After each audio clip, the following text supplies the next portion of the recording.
If someone had asked me a year ago how my marriage was going, I would have smiled and said, "Great, just the usual ups and downs." Lisa and I had been together for 12 years, and while we weren't perfect, we always found our way back to each other. At least, that's what I thought. I work as an IT consultant, mostly from home, which used to be a blessing.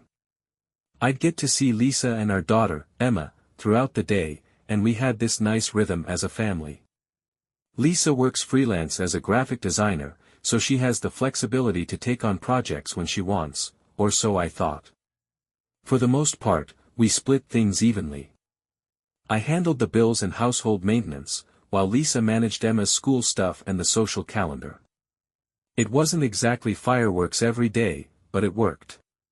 Our house felt warm, cozy, and full of love. Until about 6 months ago. That's when I started noticing the cracks. It began small, Lisa spending more time on her phone, zoning out during family dinners, or claiming she had too many deadlines to join us for a movie night. At first, I brushed it off. Freelancing can be stressful, and Lisa always prided herself on doing things perfectly. But soon, it wasn't just missed movie nights. She started avoiding intimacy, saying she was too tired or not in the mood. Our weekly Friday night traditions, when Emma was at a sleepover or with her grandparents, turned into Lisa retreating to bed early with her laptop or a book. I asked her, more than once, if everything was okay. Her answers were always the same: "I'm just stressed, Mike. It's work." Except her behavior didn't match her words. For someone who was so stressed, she sure seemed happy. She started spending a lot of time outside, claiming she wanted to take up gardening. Gardening? Lisa wasn't exactly the green thumb type. Her idea of plant care used to be forgetting to water the succulents until they shriveled.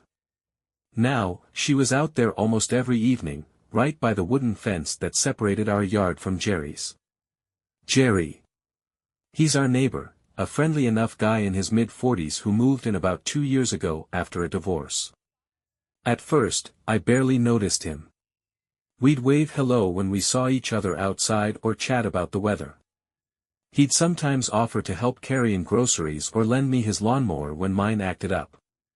Jerry was the kind of guy you'd describe as harmless. Lately, though, harmless Jerry seemed to be everywhere. Whenever Lisa was outside, I'd glance out the window, and there he'd be, leaning on the fence with a beer in hand, laughing at something Lisa said.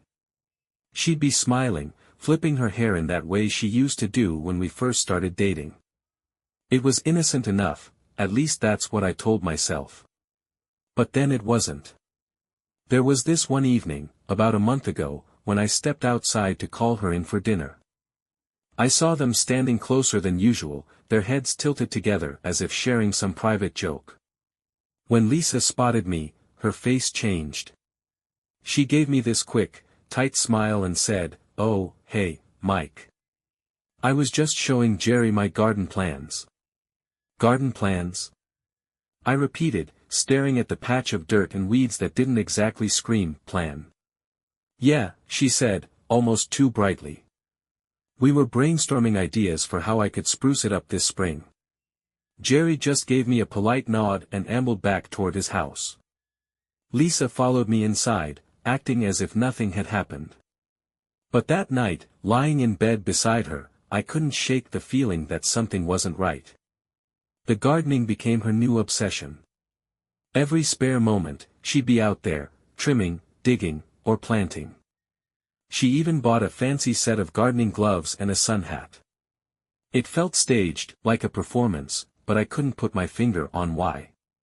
When I asked her about it, she just laughed. "Mike, I need a hobby. You're always telling me I should get some fresh air." Well, here it is. Maybe she was right. Maybe I was overthinking things. But then, 2 weeks ago, I noticed another change. Lisa, who'd been distant for months, was suddenly cheerful.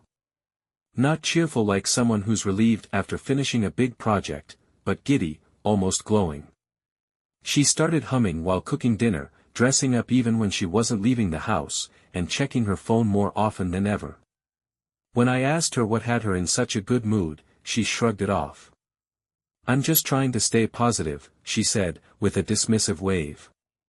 It didn't add up.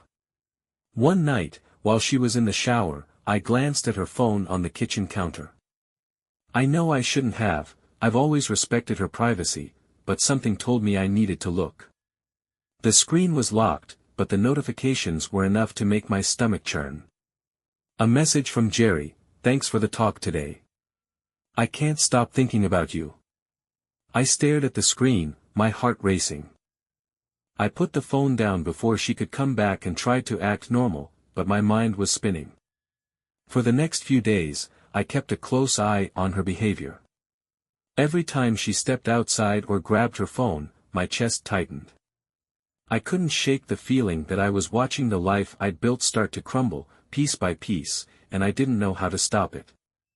Lisa kept smiling, kept gardening, and kept humming like nothing was wrong. But the cracks were there, and I was starting to see through them. This was just the beginning. It started like any other evening. Emma was in bed, her nightlight casting soft shapes on the wall as she drifted off to sleep. I was downstairs with Lisa, scrolling mindlessly through the TV guide while she sat across from me on the couch, glued to her phone. She was texting someone, smiling, even laughing under her breath. It caught me off guard. I hadn't heard her laugh like that in months, not at anything I said or did, at least. "What's so funny?" I asked, keeping my tone light. "Oh, just a meme," she said, quickly flipping the phone over and setting it face down on the coffee table. "You wouldn't get it." That was strange. Lisa and I used to share memes and videos all the time. We had inside jokes about dumb things we'd both laugh at for hours. Now, she was brushing me off like I was some stranger who couldn't possibly understand her sense of humor. I didn't push. I let her think I'd bought the excuse, but I couldn't shake the feeling that something was off. A little while later, she got up to grab some water. Her phone, forgotten in her haste, was still on the coffee table. The screen lit up, and a message preview popped up. It was from Jerry. "Can't wait to see you again. Meet by the fence tonight." My chest tightened. My mind went blank for a second as I stared at the words, hoping they'd rearrange into something harmless. But they didn't. The message was clear. Lisa came back into the room a moment later, her smile fading when she saw me looking at her phone. "Oh," she said, too casually, "forgot that." She picked it up, turned it off, and slipped it into her pocket. I said nothing. I didn't trust myself to speak. The next hour was a blur. Lisa acted normal, humming as she loaded the dishwasher, her steps light and quick like she couldn't wait to be done. I pretended to be buried in work on my laptop, but my mind was racing. What was I supposed to do? Confront her now, without any proof? Or wait and see what happened? I chose the latter. I wasn't ready to face the truth, not yet. Around 9:30, Lisa claimed she was going to bed early. She gave me a quick kiss on the cheek, perfunctory, like she was checking off a box, and headed upstairs. I waited for 20 minutes, listening to the creak of the floorboards as she moved around in the bedroom. Then, silence. Pretending to be busy in the study, I positioned myself by the window that overlooked the backyard. Sure enough, not long after, I saw her silhouette in the moonlight, slipping out the back door. She was wearing one of her nicer sweaters, the kind she'd usually save for date nights or special occasions, and she carried a small flashlight to guide her way. My heart pounded as I watched her cross the lawn toward the fence. And then, he appeared. Jerry was already waiting for her, leaning casually against the wooden slats like he owned the place. He had that same confident smirk on his face, the one that used to seem friendly but now felt taunting. Lisa walked up to him, and they stood close, too close. I couldn't hear what they were saying, but I saw the way she tilted her head back to laugh at something he said, the way he reached out to touch her arm. It was unbearable to watch. They stayed there, whispering and giggling, for what felt like an eternity. At one point, Jerry leaned in closer, and Lisa didn't pull away. I couldn't see his face clearly, but hers was lit by the flashlight beam, and I recognized the expression instantly. It was the same look she used to give me when we first started dating, like he was the only person in the world who mattered. I clenched my fists, torn between storming out there and staying put. My brain told me to wait, to gather more evidence, but my heart was screaming at me to end this charade right now. Eventually, Lisa turned back toward the house, her flashlight bobbing as she walked. Jerry lingered at the fence for a moment before heading back to his own yard. I barely managed to make it back to my desk before Lisa opened the door and stepped inside. She looked radiant. Her cheeks were flushed, her eyes bright, and there was a little spring in her step as she walked past the study. "Hey," I called out, keeping my voice steady. "What were you doing outside?" She froze for a split second before turning to me with a practiced smile. "Oh, I thought I heard something in the yard. Maybe a raccoon. I just went to check it out." "A raccoon," I repeated, raising an eyebrow. "Yeah." She laughed, but it sounded forced. "Nothing to worry about." I didn't press her. "Not yet." She went upstairs, leaving me alone with my thoughts. Sitting there in the silence, I realized two things. First, Lisa had lied to me without hesitation, like it was second nature. And second, she wasn't just sneaking around, she was happy about it. That hurt more than anything else. The woman I'd spent over a decade building a life with was glowing with the excitement of meeting another man, while I was left behind, picking up the pieces of a reality I didn't want to face. I stayed up late that night, replaying the scene in my head over and over. The way she laughed, the way Jerry looked at her, the way she brushed off my questions like I was some clueless fool. It was clear now, something was happening between them. And it wasn't just my imagination. The only question was what I was going to do about it. The morning after Lisa's late-night meeting with Jerry, I woke up with one goal: I needed proof. Real, undeniable proof. The kind that couldn't be explained away with a half-hearted excuse or a fake laugh. Lisa was already downstairs when I got up, humming to herself as she made coffee. The same cheerful tune she'd been humming for weeks now. I greeted her casually, hiding my turmoil, and she barely looked up from her mug. After breakfast, she left the room to take a phone call. That's when I saw it, her phone sitting on the counter, screen unlocked. I knew this was my chance. My hands shook as I picked it up, scrolling through her messages as quickly as I could. It didn't take long to find what I was looking for. "Jerry, last night was perfect. Can't wait to see you again. Jerry, I miss the way you laugh. And the way you taste." I felt sick. My stomach churned as I read through message after message. This wasn't just some innocent friendship. This was a full-blown affair. I put the phone back exactly where I found it just as Lisa came back into the kitchen, her smile as bright as ever. She kissed my cheek and asked if I had any plans for the day. "Nothing much," I said, forcing a smile. "Just work." Inside, I was a storm. By the time dinner rolled around, I'd rehearsed exactly what I wanted to say.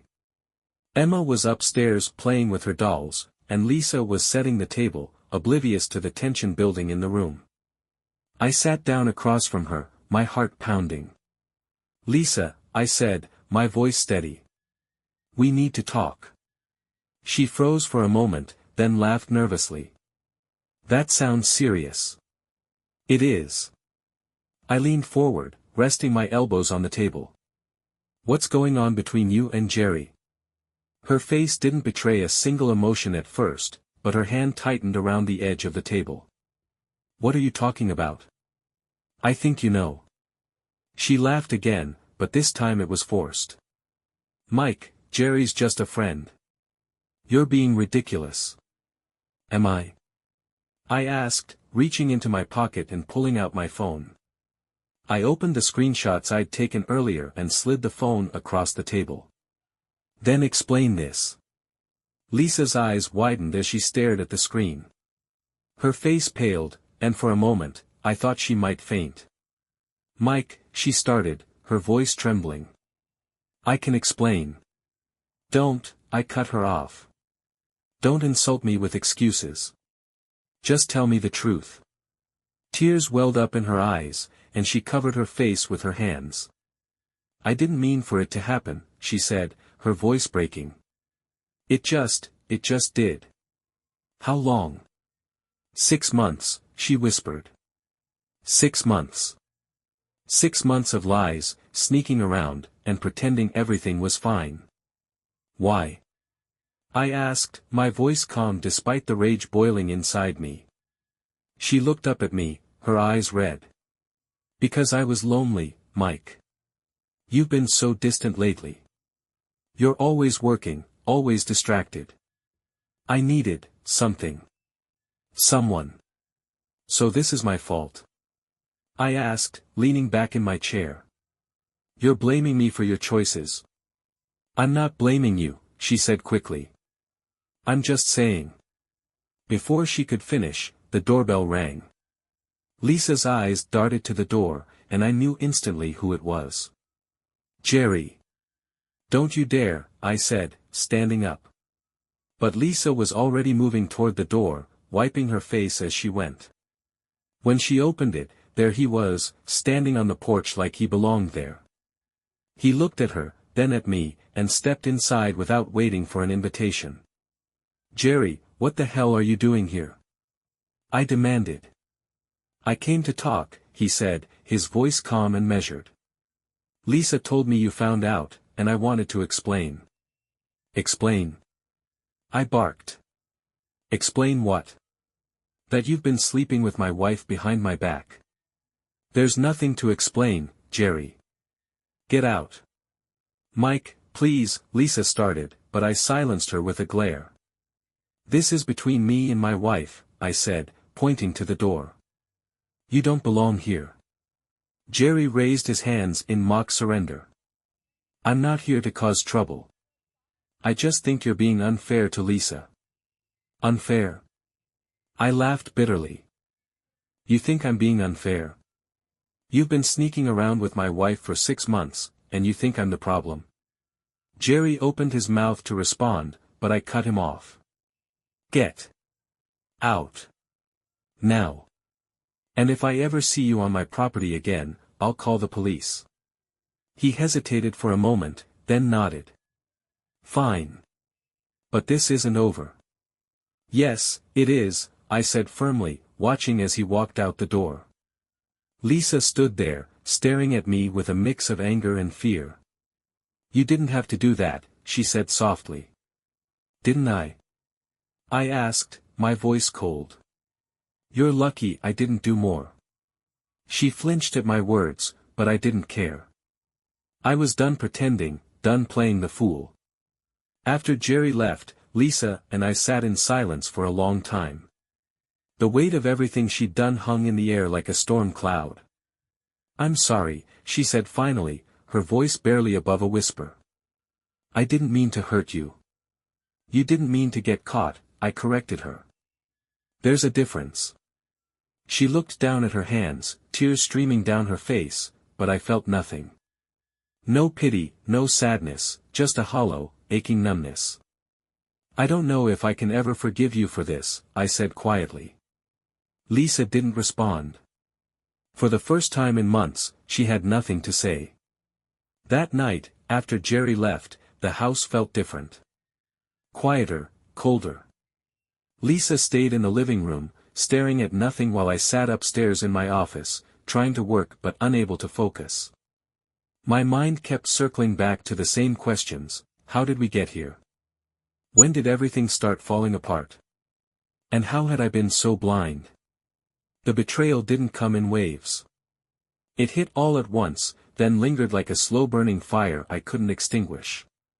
Every time I closed my eyes, I saw them together, laughing by the fence, whispering in the moonlight. It wasn't just the physical betrayal that gutted me, it was the emotional intimacy. The private jokes, the laughter she shared with him when I hadn't been able to make her smile in months. At some point, I found myself staring at our wedding photo on my desk. Lisa looked so beautiful that day, her smile so genuine, her eyes full of love. I remembered how nervous I was, fumbling with my vows, and how she squeezed my hand to steady me. That woman felt like a stranger now. The next morning, Emma came bounding into the kitchen, her energy as bright as the sunshine streaming through the windows. "Dad, can we go to the park today?" "Please?" she asked, her big brown eyes pleading. I forced a smile. "Maybe later, sweetheart. Let's see how the day goes." Lisa walked in then, looking like she hadn't slept. Her eyes were puffy, and she didn't meet my gaze. She mumbled a "good morning" to Emma, then busied herself with making coffee. Emma frowned, glancing between us. "Are you and Mom mad at each other?" "No," I said quickly, reaching out to smooth her hair. "We're just tired." "Okay." She didn't look convinced but let it go, skipping off to the living room. Lisa and I stood in silence, the tension between us suffocating. She took her coffee and left without a word, retreating upstairs like a prisoner serving her sentence. The rest of the day passed in a fog. Lisa stayed in the bedroom while I kept Emma occupied, taking her to the park like I'd promised. She was her usual bubbly self, laughing as she climbed the jungle gym and raced other kids down the slide. But even in the middle of all that joy, I couldn't escape the thoughts gnawing at the edges of my mind. Had Lisa been unhappy for longer than I realized? Was I really that distant, that inattentive? I replayed our last few months together, searching for the moment I might have lost her. I thought about the nights I worked late, assuming she understood I was doing it for us. The times I brushed off her complaints about feeling stuck or unfulfilled because I thought she'd bounce back on her own. Had I been a bad husband? Or was she just looking for an excuse? The questions were endless, and the answers felt just out of reach. When we got home, Lisa was sitting on the couch, her arms crossed tightly over her chest. She looked up as we walked in, her expression unreadable. "How was the park?" she asked Emma, forcing a smile. "Fun. Dad pushed me on the swing super high." "That's great, sweetie," Lisa said, but her smile didn't reach her eyes.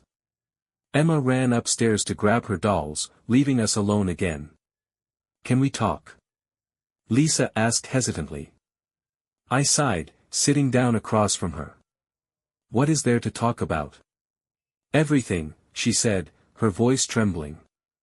"Mike, I know I messed up. I made a mistake, but I need you to understand." "Stop," I interrupted, holding up a hand. "Don't say it was a mistake. A mistake is something you do once and regret immediately. You didn't make a mistake, Lisa. You made a choice. Repeatedly. 4 months. She flinched but didn't argue. "I know," she said after a long pause. I didn't know how to stop. Things were so strained between us, and Jerry made me feel seen. Seen. I repeated bitterly. "I've been here this whole time, Lisa. How could you not feel seen?" "You were here physically," she said, her voice rising slightly. "But you've been so checked out, Mike. Always working, always preoccupied. You never noticed when I was struggling." "That's not fair," I shot back. "I was working for us. For Emma. And if you were struggling, why didn't you say something? Why didn't you talk to me instead of running to him?" She opened her mouth, then closed it again, tears spilling down her cheeks. "I don't know," she whispered. "I don't know what's wrong with me." Her guilt was real, but so was her defensiveness. She kept shifting the blame, as if I'd driven her to this. That night, after Emma was asleep, I sat on the couch staring at my laptop, trying to distract myself with work. But the words on the screen blurred together, and I closed it in frustration. Lisa came downstairs, hesitating in the doorway. Mike, can we? I'm not ready to talk, I said, cutting her off. Her shoulders slumped, and she nodded, retreating to the bedroom. I wanted to feel triumphant, like I'd taken some kind of stand, but all I felt was emptiness. Over the next few days, the pattern repeated. Lisa alternated between apologizing profusely and trying to justify her actions. I alternated between anger and sadness, my emotions swinging wildly depending on the hour. Emma, perceptive as ever, noticed the change in the house. She asked fewer questions but watched us closely, her little brow furrowed with worry. I tried to shield her from it as much as I could, smiling when I didn't feel like it, playing pretend games when my mind was elsewhere. But when I was alone, the cracks showed. I replayed every conversation with Lisa, every glance out the window that now felt suspicious, every moment I'd ignored my gut instincts. The betrayal was like a wound that wouldn't stop bleeding. And no matter how hard I tried, I couldn't find the words to make it make sense. Lisa and I had built a life together, a home, a family. How could she throw it all away? Did I ever really know her? These questions haunted me every night as I lay awake, listening to the sound of her soft breathing in the other room. It felt like the life I knew had been shattered into 1,000 pieces, and I didn't know if I'd ever be able to put them back together. One thing was certain, though. No matter what happened next, nothing would ever be the same. It took me a week to make the decision. I spent every night lying awake, staring at the ceiling, replaying everything Lisa had said, every excuse she'd given, and every time she tried to shift the blame onto me. During the day, I put on a brave face for Emma, but at night, the anger and betrayal gnawed at me like a parasite. I couldn't live like this. One morning, after dropping Emma off at school, I pulled into the parking lot of a law office downtown. The sign outside read Williams and Associates, Family Law Specialists. My stomach churned as I sat in the car, staring at the door. Walking in felt like admitting that my marriage was truly over, but I knew it was the only way forward. Inside, I met with a calm, no-nonsense attorney named Sarah Williams. She listened quietly as I explained the situation, nodding occasionally but never interrupting. "Do you have evidence of the affair?" she asked when I finished.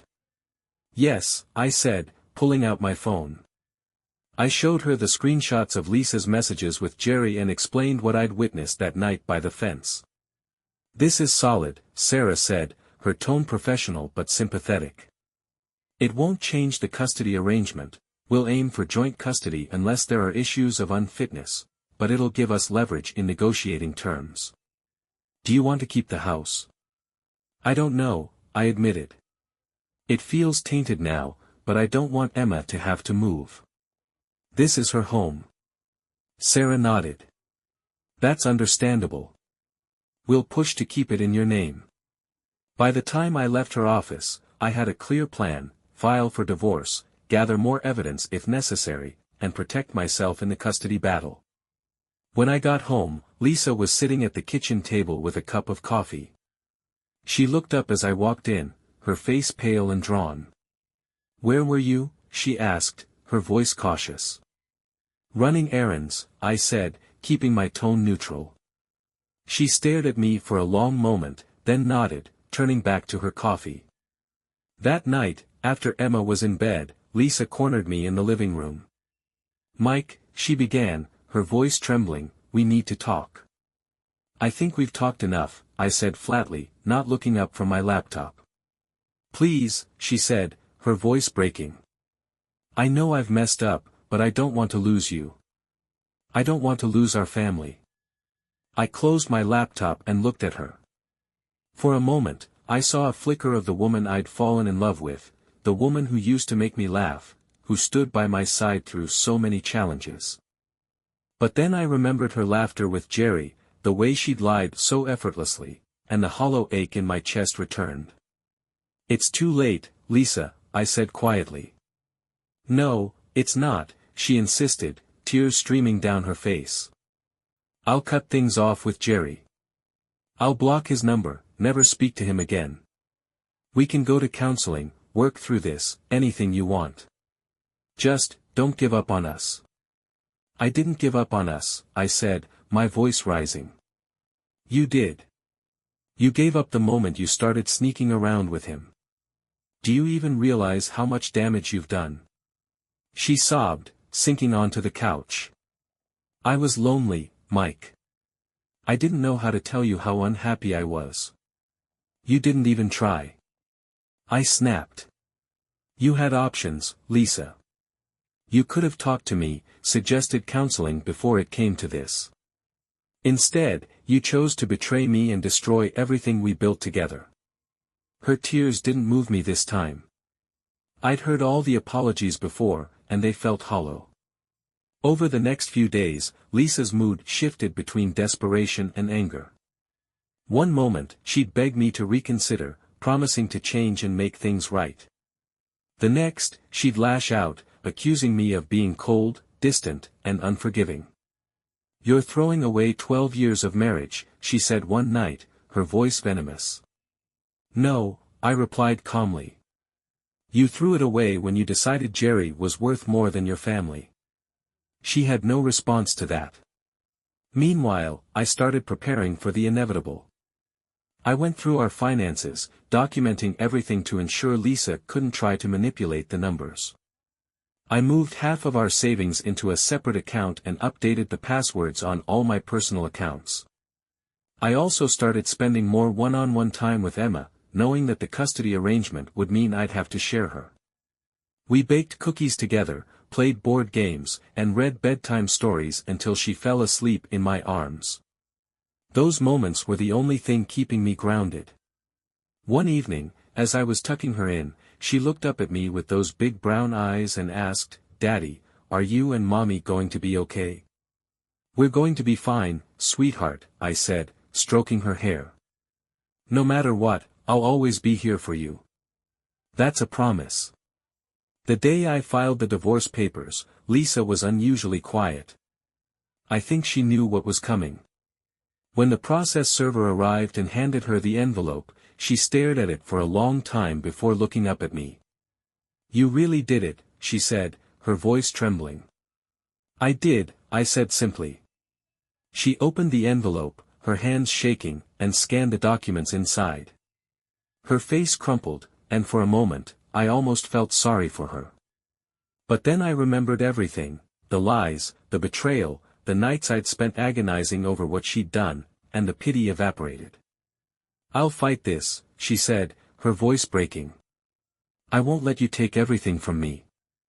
I'm not taking anything from you, I said. I'm protecting myself and Emma. That's all. In the weeks that followed, Lisa's attempts to manipulate the situation grew more desperate. She tried to guilt me, claiming I was tearing apart our family. She tried to make me jealous, pretending she didn't care and going out more often. But none of it worked. I stayed focused on what mattered, creating a stable, loving environment for Emma and moving forward with my life. The divorce process was messy, but I came out of it with primary custody of Emma and the house. Lisa moved into an apartment across town, and while I promised her she'd always have a place in Emma's life, I knew she no longer had a place in mine. Looking back, I've learned a lot about myself, about Lisa, and about what it means to truly value someone. Betrayal doesn't just destroy trust, it forces you to reevaluate everything you thought you knew about the person you loved. If I could give one piece of advice to anyone reading this, it's this: don't ignore the signs. Trust your instincts, and never let anyone make you feel like their betrayal is your fault. Because at the end of the day, you deserve better. And so did I.